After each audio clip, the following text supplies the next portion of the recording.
दोस्तों नमस्कार। भारत सरकार की टीम इस समय अमेरिका में है क्योंकि 9 जुलाई की तारीख नजदीक आ रही है और अभी भारत और अमेरिका के बीच में समझौता पूर्ण रूप से तय नहीं हुआ है और उसमें एक सबसे बड़ा मुद्दा है भारत का कृषि और डेयरी क्षेत्र। मैंने इस पे कई वीडियो बनाए हैं, आपने अगर देखे हो तो बहुत अच्छी बात है। आज मैं आपके सामने एक पूरी तरह से एक क्षेत्र डेयरी को लेकर विस्तार से चर्चा करूंगा और वो आंकड़े रखूंगा जो आपको चौंकाएंगे और तब हमें ये सोचना होगा कि क्या हमें प्रेसिडेंट ट्रंप और उनके एडमिनिस्ट्रेशन की बातों को मानना चाहिए या नहीं मानना चाहिए। इसीलिए इस वीडियो को पूरा देखिएगा। जो आंकड़े मैं आपको दिखाऊंगा वो आपको चकित करेंगे, आपको चौंकाएंगे। दोस्तों, हम बात कर रहे हैं भारत के डेयरी क्षेत्र की। ऑन एन एवरेज भारत का जो डेयरी किसान है उसकी हालत ऐसी है। गांव में एक छोटा सा घर है, घर के आसपास 2-3 पशु बंधे होते हैं जिससे दूध निकाला जाता है। कुछ वो अपने परिवार के लिए रखते हैं, कुछ जाके आसपास जो कोऑपरेटिव डेयरी है या प्राइवेट डेयरी है उसको बेचते हैं और उससे उनका, जिसको कहते हैं कैश फ्लो या आजीविका, चलती है। मैं हमेशा ये कहता हूं एज ए डेयरी टेक्नोलॉजिस्ट, मैं हमेशा इस बात को कहता हूं कि जो लाइव स्टॉक सेक्टर है वो भारत के किसान के लिए एटीएम मशीन है। किसान दूध देता है क्योंकि गाय जो रोज दूध देती है वो जाके कोऑपरेटिव में दूध देता है और वहां से उसको पैसा मिलता है। फसल आती है 120 दिन बाद। फसल के लिए उसको 120 दिन का इंतजार करना पड़ता है और अगर बीच में बारिश आ गई, कुछ और हो गई तो समस्या अलग। लेकिन किसान के लिए डेयरी उद्योग, मुर्गी पालन, ये ऐसे उद्योग हैं जो उसको डेयरी, जो रोज का रोज कैश फ्लो देते हैं जिससे उसका गुजारा चलता रहता है। और दूसरी तरफ हम बात कर रहे हैं अमेरिका के डेयरी फार्म की। ये है एक टिपिकल अमेरिका का डेयरी फार्म। अब आप कंपेयर कर लीजिए हमारे डेयरी फार्म को और एक अमेरिका के डेयरी फार्म को। इसको थोड़ा हम विस्तार से कंपेयर करेंगे और देखेंगे कि क्या फर्क है और क्यों ट्रंप साहब भारत के उन छोटे किसानों के पीछे पड़े हुए हैं। अगर हम कंपेयर करें भारत में, जैसा मैंने आपको बताया, 1, 2, 3 मैक्सिमम 4 जानवर ऑन एन एवरेज एक किसान के पास होते हैं। 80 मिलियन, करीब 8 करोड़ लोग भारत में डेयरी उद्योग से जुड़े हुए हैं, पशुपालन से जुड़े हुए हैं 8 करोड़ लोग। इस बात को हमें समझना होगा।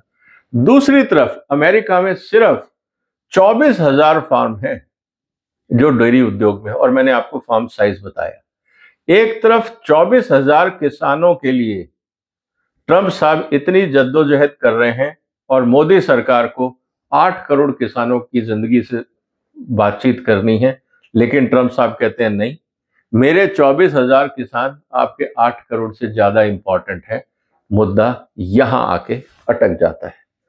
हर्ड साइज की हम बात करें, 2 से 5 एनिमल, वहां से 250 से लेकर 1,500 एनिमल ऑन एन एवरेज है, ज्यादा भी हो सकता है। टाइप ऑफ एनिमल, हमारे यहाँ 55% के आसपास बफलोज हैं, 45% के आसपास गाय हैं। अमेरिका में ज्यादातर गाय हैं। एनुअल मिल्क प्रोडक्शन हमारे यहाँ करीब 230 मिलियन टन के आसपास है और अमेरिका में करीब 100 मिलियन टन के आसपास है। हम दुनिया के सबसे बड़े दूध उत्पादक हैं, अमेरिका का नंबर दूसरा आता है। प्रोडक्टिविटी की हम बात करें, हमारे यहाँ पे 1800 से 2000 ऑन एन एवरेज गाय या भैंस का ईल्ड है, जबकि 9000 से लेकर 11,000 अमेरिका में एनिमल ईल्ड है, करीब 5 गुना ज्यादा।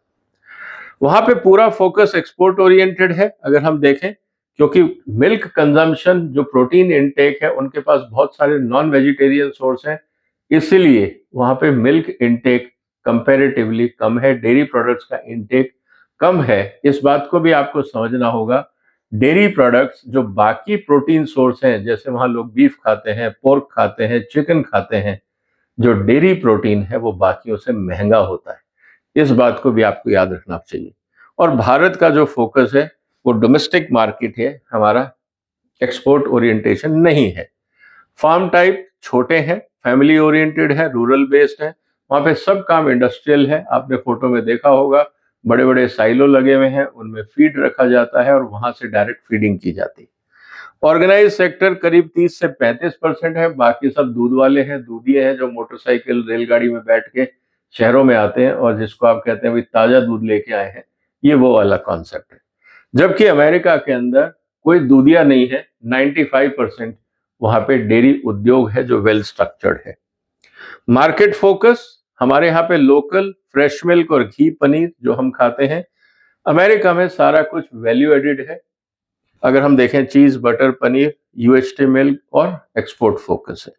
टेक्नोलॉजी की जहां तक बात करें, हमारे यहाँ पे लो कॉस्ट मतलब लो टेक्नोलॉजी है। गांव में आपको पता है किसान कौन सी टेक्नोलॉजी इस्तेमाल करता है, जबकि अमेरिका में बहुत हद तक अगर मैं कहूँ हर फार्म में ऑटोमेशन है, क्योंकि वहां लेबर ही नहीं है जो 1500 जानवरों को संभाल सके, तो ऑटोमेशन उनको करना पड़ता है। अब रही बात इंफ्रास्ट्रक्चर की, तो कोल्ड चेन इंफ्रास्ट्रक्चर हमारे यहाँ बिल्कुल नदारद सही है, क्योंकि हम जो डेयरी में दूध भेजते हैं वो भी कैन में भर के ट्रक में रख के लिया जाता है। कुछ कुछ गांव में आजकल बल्क मिल्क कूलर लग गए हैं, लेकिन जरूरत के हिसाब से भी बहुत काम बाकी है। एक्सटेंसिव और हाईली एफिशिएंट, क्योंकि सारा वहां मशीन मिल्किंग है, तो मशीन मिल्किंग से सारा दूध सीधा बल्क मिल्क कूलर्स में चला जाता है, तो वहां मैनुअल हैंडलिंग की जरूरत नहीं पड़ती, और कोल्ड चेन जो है वो आप ये कह सकते हैं मिल्किंग पार्लर के साथ इनबिल्ट होता है। जहां तक सब्सिडी की बात है, हमारे यहाँ पे जो फोकस है, हम किसानों को कोई सब्सिडी नहीं देते हैं, हम देते हैं डेयरी फैक्ट्री लगाने के लिए या फीड प्लांट लगाने के लिए, मतलब इंफ्रास्ट्रक्चर के लिए। किसान को पर्सनली वहां कुछ नहीं मिलता है। जबकि अमेरिका में किसानों को उनकी इनकम को एश्योर करने के लिए इनकम बेस्ड सब्सिडी दी जाती है, और उसका मेन कवरेज जो है मार्केटिंग और एडहॉक एड। अगर उनको लगता है कि दूध के दाम बहुत गिर गए, तो किसानों को एडिशनल मनी ट्रांसफर भी कर देते हैं, ताकि किसान अपना डेयरी फार्म सस्टेन कर सके। तो यहाँ आपके सामने सब्सिडी मिलती है डेयरी को, और यहाँ नहीं मिलती है। यही बात मैं आपको कह रहा था, करीब नो सपोर्ट डेयरी फार्मर।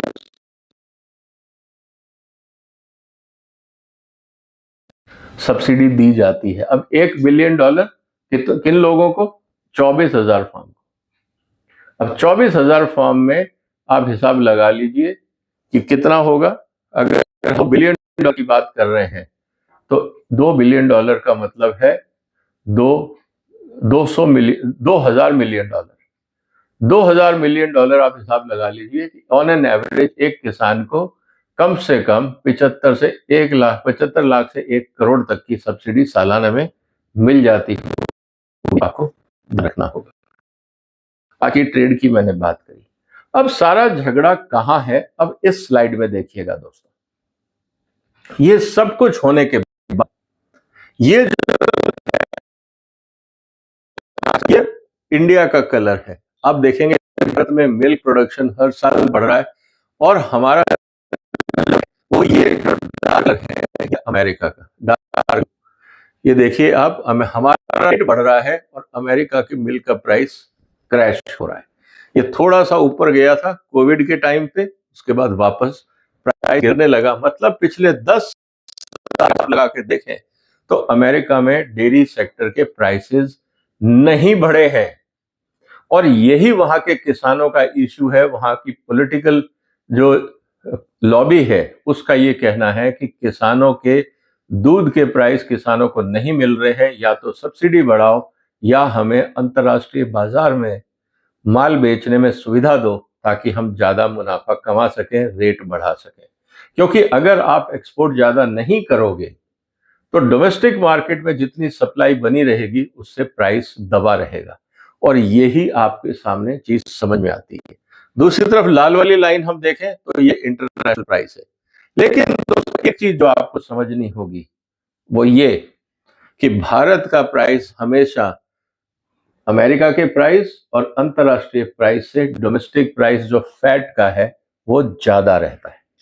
अब सवाल इस बात का है कि अगर कल को हमने टैरिफ कम कर दिया और अंतरराष्ट्रीय बाजार से मिल्क फैट आने लगा, अगर आप देखें ये मिल्क फैट के रेट हैं, अगर ये ये प्रोडक्ट आने लगा तो क्या होगा? अब यहाँ पे रेट है हमारा करीब 600 रुपए से ऊपर, अंतरराष्ट्रीय बाजार में है 400, 350 से 400 के बीच में। अगर मैं यहाँ भी रेट लगाऊं तब भी ये 600 सवा 600 के आसपास है। तो अगर अमेरिका से प्रोडक्ट आता है ड्यूटी फ्री या लेस ड्यूटी पे 10% भी मान लूं, तो आपका 400 का 440 हो जाएगा, मतलब 450 का माल भारत में आएगा। 450 का मतलब क्या हुआ दोस्तों? आपके डेयरी प्रोडक्ट्स के रेट गिराने पड़ेंगे, आप किसानों को प्रोडक्ट नहीं दे पाओगे। क्यों नहीं दे पाओगे? इस बात को अब हमें समझना पड़ेगा, ये बहुत सीरियस मुद्दा है।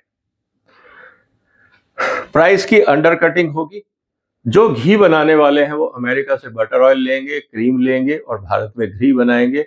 भारत के जो मिल्क प्राइसिंग सिस्टम है दोस्तों, उसमें फैट जो है उसका बेस होता है।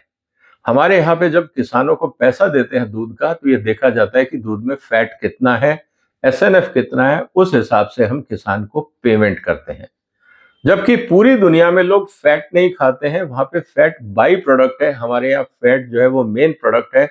साउथ एशिया में जो घी है, देसी घी, उसके आधार पे जो प्राइसिंग होती है, पूरा डेयरी सेक्टर उस पे चलता है, जबकि पूरी दुनिया में प्रोटीन पे चलता है।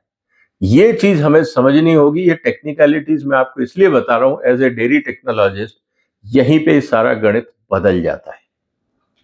तो क्या होगा जब यूएस डेयरी का प्रोडक्ट, मिल्क पाउडर, चीज वगैरह आएंगे, सस्ते आएंगे क्योंकि सब्सिडी है और वहां पे स्केल ऑफ प्रोडक्शन है। इंडियन कंपनीज मैच नहीं कर पाएंगी क्योंकि हमें अपने फैट के प्राइस ज्यादा इसलिए रखने पड़ते हैं ताकि किसान को, जो छोटा किसान है, उसको दूध के पैसे मिले, उसका जीवन यापन चलता रहे। जबकि अमेरिका में उनको प्रॉफिट कमाना है, हमें यहाँ पे लोगों को रोजगार देना है या आजीविका देनी है। ये फंडामेंटल डिफरेंस है। Collapse of domestic procurement prices. जब अंतरराष्ट्रीय बाजार से मुझे सस्ता माल मिल जाएगा, तो मैं भारत के किसान से महंगे पे क्यों खरीदूंगा? इसका मतलब 8 करोड़ किसानों के लिए आजीविका का सवाल खड़ा हो जाएगा और प्राइवेट डेयरीज खरीदना बंद कर देंगी। सारी जिम्मेवारी कोऑपरेटिव्स पे आ जाएगी और कोऑपरेटिव्स का माल जब बाजार में नहीं बिकेगा तो वो किसानों को पेमेंट कैसे करेंगे? और जब वो पेमेंट नहीं करेंगे तो वो भी किसानों से खरीदना कम कर देंगे या बंद कर देंगे। तो पूरा डेयरी सेक्टर कोलैप्स होने के कागार पे आ जाएगा। कुल मिला के किसानों की आमदनी घटेगी और पूरा जो डेयरी सेक्टर है वो टेक्निकली अनवायबल हो जाएगा। जब 8 करोड़ लोगों को रोजगार नहीं मिलेगा, अब आप ध्यान रखिएगा, जो डेयरी सेक्टर है दोस्तों, वो सिर्फ मिल्क प्रोडक्शन नहीं है, पशु चारा भी खाता है, उसके अंदर फीड मटेरियल भी जाता है, फीड कंसंट्रेट भी जाता है, बाकी वेटनरी ट्रीटमेंट्स भी होते हैं, बाकी चीजें भी होती हैं। तो एक पूरा इकोसिस्टम है जो भारत की डेयरी के साथ जुड़ा हुआ है। और इस बात को ध्यान रखिए, हिंदुस्तान की सबसे बड़ी अगर कोई फसल है तो वो है दूध उत्पादन। गेहूं चावल से भी कई गुना ज्यादा। कम से कम 5 से 6 लाख करोड़ का हिंदुस्तान में दूध उत्पादन होता है। इस बात को आपको समझना होगा, ये नंबर ज्यादा भी हो सकता है।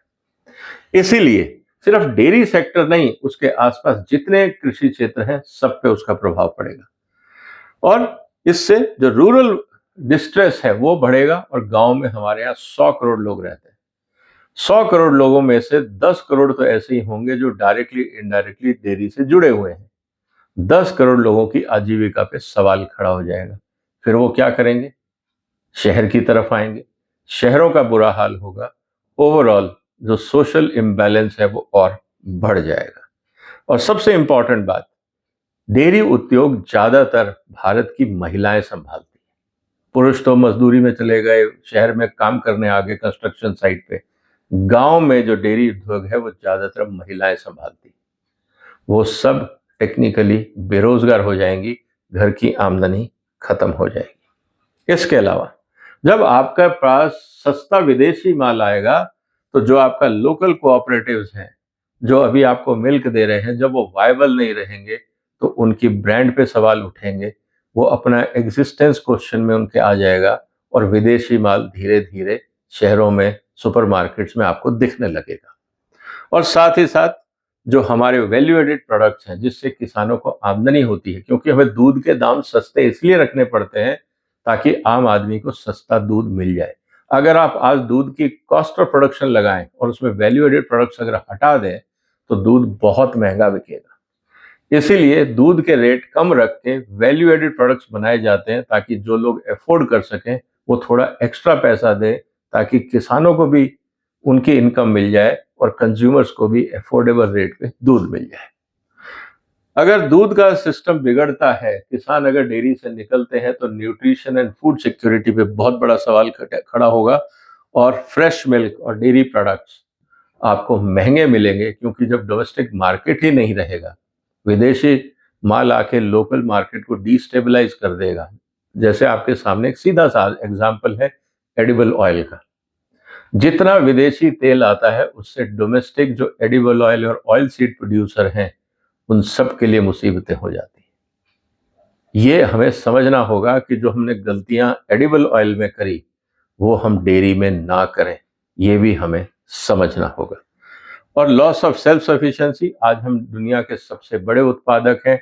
एक समय था, मुझे याद है हमारे बचपन में भी, कि दिल्ली में गर्मी के दिनों में राशनिंग होती थी, मिठाई जो दूध की मिठाइयां थी वो बंद हो जाती थी। सरकार से आदेश आता था कि दूध की मिठाइयां अब नहीं मिलेगी, और गर्मी के दिनों में जब तक मॉनसून शुरू नहीं होता था दिल्ली में दूध की मिठाइयां नहीं बनती थी, क्योंकि पीने के लिए और घरों के इस्तेमाल के लिए दूध की कमी हो जाती थी। आज हालात बदल गए हैं, थैंक्स टू डॉक्टर कुरियन और उनका ऑपरेशन फ्लड।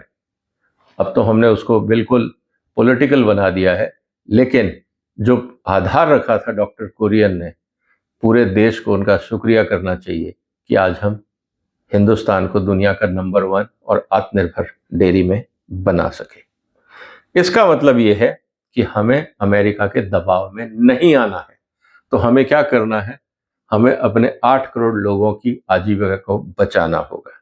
साथ ही साथ जिस तरह से अमेरिका में सब्सिडी है, जिस तरह से वहां काम होता है, ये लॉजिकल नहीं है, ये लेवल प्लेइंग फील्ड नहीं है, क्योंकि वहां पे काम करने का तरीका यहाँ अलग है, वहां सब्सिडी है, यहाँ नहीं है। बहुत सारे ऐसे कारण हैं कि हमारा छोटा किसान नहीं टिक पाएगा। साथ ही साथ हमारी फूड सिक्योरिटी का सवाल हो जाता है। अगर हमारा एग्रीकल्चर सिस्टम और रूरल इकोनॉमी डिस्टेबलाइज होती है, तो 150 करोड़ लोगों के लिए जो इकोसिस्टम है जिसके तहत एग्रीकल्चर प्रोडक्शन होता है, डेयरी जब इसमें सबसे बड़ा कंट्रीब्यूट करता है, तो ये पूरा सिस्टम डिस्टेबलाइज होगा, फूड सिक्योरिटी पे सवाल होंगे। उसके अलावा हमारे रिलीजियस और कल्चरल नॉर्म्स भी हैं। हम दूध को पवित्र मानते हैं। दूध हमारे शास्त्रों में, हमारे धर्म में एक बहुत इंपॉर्टेंट, जिसको कहते हैं, रोल प्ले करता है। अब विदेशी जो दूध आएगा, वहां फीड के अंदर वो कभी बोन मील खिलाएंगे, कभी फिश मील खिलाएंगे, कभी वो इंजेक्शन देंगे, आपको पता ही नहीं होगा कि वो दूध में क्या क्या है। जो आपकी सेंटिमेंटल वैल्यूज हैं उस पर असर आएगा। बहुत सारे ऐसे डेयरी प्रोडक्ट्स होंगे जिसमें आपको जो रेनेट है, जो एंजाइम आता है काफ एक्सट्रैक्ट से, काफ के जो गाय का बच्चा होता है उसके पेट में से वो एंजाइम निकाल के चीज में डाला जाता है। आज भी वो टेक्नोलॉजी है। हालांकि हिंदुस्तान में हम माइक्रोबियल रेनेट यूज करते हैं, लेकिन काफ रेनेट आज भी वेस्टर्न वर्ल्ड में यूज होता है। क्या भारत की जनता उसको एक्सेप्ट करेगी? ये अपने आप में एक सवाल खड़ा हो जाएगा। इसके अलावा जो इंफ्रास्ट्रक्चर गैप है और मार्केट डिसरप्शन होगा, उससे मिल्क प्राइसेस में फर्क आएगा, ओवरऑल डेयरी सेक्टर में डिस्टेबलाइजेशन होगा, एनवायरमेंट और एथिकल इश्यूज खड़े हो जाएंगे, लेबलिंग को लेके बात शुरू होगी, फिर विवाद बढ़ेंगे, क्योंकि ट्रंप कहते हैं आप किसी भी तरह की जानकारी कंज्यूमर्स को मत दो। आपको ये सब लेबल पे लिखने की क्या जरूरत है? हमने दूध दे दिया, बस आप बांट दो या हमें बांटने दो। आपको कंज्यूमर को ये बताने की जरूरत क्या है कि ये दूध कैसे पैदा हुआ, इसमें क्या चीजें हैं, इससे हम मार्केटिंग नहीं कर पाएंगे। ये भी उनका एक तर्क है। और दूसरा, नो रेसिप्रोकल मार्केट एक्सेस। हम वहां से तो दूध ले लेंगे, जब हम यहां से दूध भेजेंगे या दूध के प्रोडक्ट भेजेंगे, अमेरिका उसको रिजेक्ट करेगा ये कह के कि आपकी गाय में ये बीमारी है, आपके देश में ये बीमारी है, इसलिए हम एक्सेप्ट नहीं करते। तो अगर समझौता होना है तो पहले एसपीएस जो नॉन टैरिफ बैरियर्स हैं उनके नॉर्म्स को तय किया जाए, क्वालिटी नॉर्म्स को तय किया जाए। अगर वो नॉर्म्स तय नहीं होते हैं तो समझौता करने की कोई जरूरत ही नहीं है। नहीं तो ये एक तरफा समझौता होगा और भारत का सिर्फ नुकसान होगा। तो भारत के कृषि डेयरी क्षेत्र को बचाने के लिए भारत सरकार को क्या करना चाहिए? जैसे हमने देखा, कॉस्ट ऑफ प्रोडक्शन है, सब्सिडी का मुद्दा है।